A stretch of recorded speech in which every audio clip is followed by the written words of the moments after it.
joined by Ambassador Deepak Vohra, former Secretary MEA. Ambassador, thank you for making time and speaking to us. It's a very, very difficult time for the world. For the benefit of our viewers, I would like to know your first response to this. This has been going on for so long. There were threats, there were counter threats, but everybody thought that this is just optics. A war will not happen. But come this morning, we know that Russia has launched an operation, a military operation in Ukraine, and now things have changed. What is your assessment of the current situation? Thank you very much. Always a pleasure to be on your channel, learn from you and from your reporters who I just heard speak, talking eminent sense. I think it was wonderful what they said. Now, the issue that you've asked, the issue that you have raised is what happens next? The French have an expression, plus ça change, plus c'est le même. The more it changes, the more it's the same. The March of Folly, Barbara Tuchman's seminal book of 1984, I think, it's unending. Joe Biden, Vladimir Putin were screaming at each other, Ukraine is the collateral damage. 4 areas which I see an impact on the world and to some extent on India immediately. First, of course, we've talked about stock markets tanking. Capital, ma'am, is a coward. Whenever there is a problem, capital runs away from the buildings. By buildings, I mean stock markets, and goes and hides somewhere else. Second that we're going to see is oil prices soaring even further. They've already risen in the last 2 years because the OPEC fellows and OPEC Plus refuse to increase production to keep oil prices down. And on the other hand, they're trying to maximize their profits. The third issue that is going to hurt us, perhaps more than, it's going to involve us, if not hurt us, more than many other countries, is the very large number of Indian students, medical and engineering, who are in Ukraine. And we are making whatever efforts we can to bring them back. Our embassy is proactive, as all our embassies are. And we have told everybody that we are your source of accurate information, so keep in touch with us.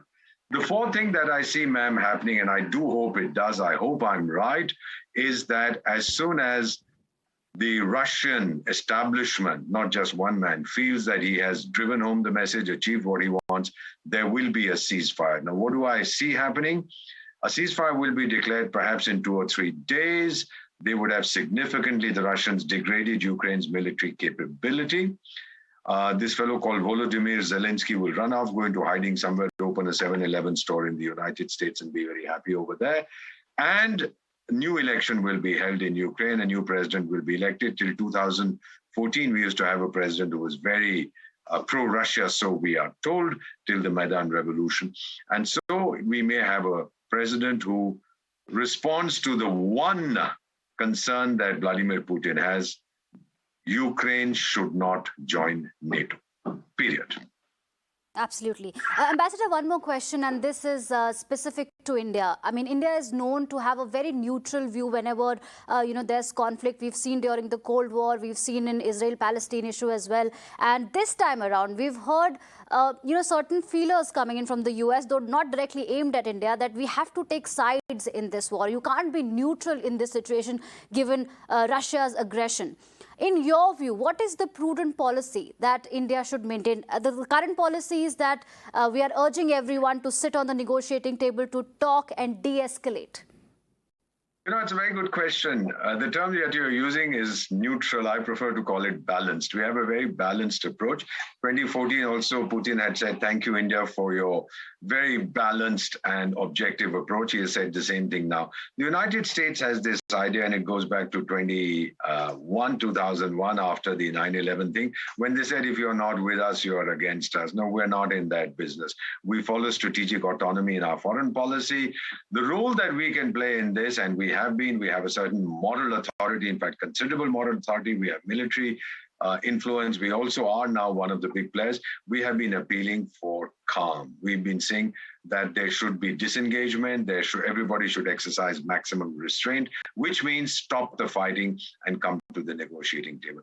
I believe that our voice is being listened to. I was talking to one of my colleagues in New York a little while ago. He said the consensus seems to be very much in line with what India is saying, which is that, look, stop the fighting, because as the native Indians used to say, that jaw, when you're putting your jaws together and talking, is better than war. I hope that this will come through. And I'm pretty certain, actually, given India's track record and the influence that we have, the fact that people listen to us, since we are a disinterested party.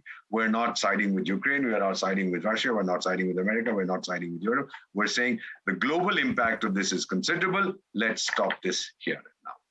All right, what a lovely way to articulate that. Ambassador, one more thing, and that's the last question. And then I have to leave in a couple of minutes because I have a call coming in from the US. Go ahead, ma'am. All right, yeah, one last question. This is also coming at a time when our neighbor's Prime Minister Imran Khan is in Russia. I don't know about the timing. What kind of optics does it set for the world, for them? And given Russia and China extremely close, and Pakistan is a close ally, do you have a view on this development, Imran Khan's presence in Russia? Well, this gentleman who is a cricket player and claims to be the Prime Minister of our neighboring country, he's gone there to make peace. Everybody's laughing at him. He probably won't even, if at all he gets a meeting with Vladimir Putin, it'll be 5 minutes and he'll probably be told, look, you stay out of this. Thank you for coming. Go away. The Americans are hopping mad. They've said, is this the time for you to be going there? I thought you were our buddy. He's not. Now, he's gone there. He should have postponed it. He should have said the situation is not good. We've done this in the past when there is a conflict situation and we are visiting one or the other country. We say we are not coming at this time. We had the then Foreign Minister, Atal Bihari Vajpayee, I think it was in the late 80s when he was in China. They attacked Vietnam. He cut short his visit and came away. There have been other such instances because we take a very, very balanced view. We don't want to get into conflict zones. We don't want to be compelled to choose sides. So this guy has just gone there. I'm sorry to have to say this. Nobody takes him seriously. I don't think even his own people will. This is going to cause him personally much more damage than it will give him any kind of benefit.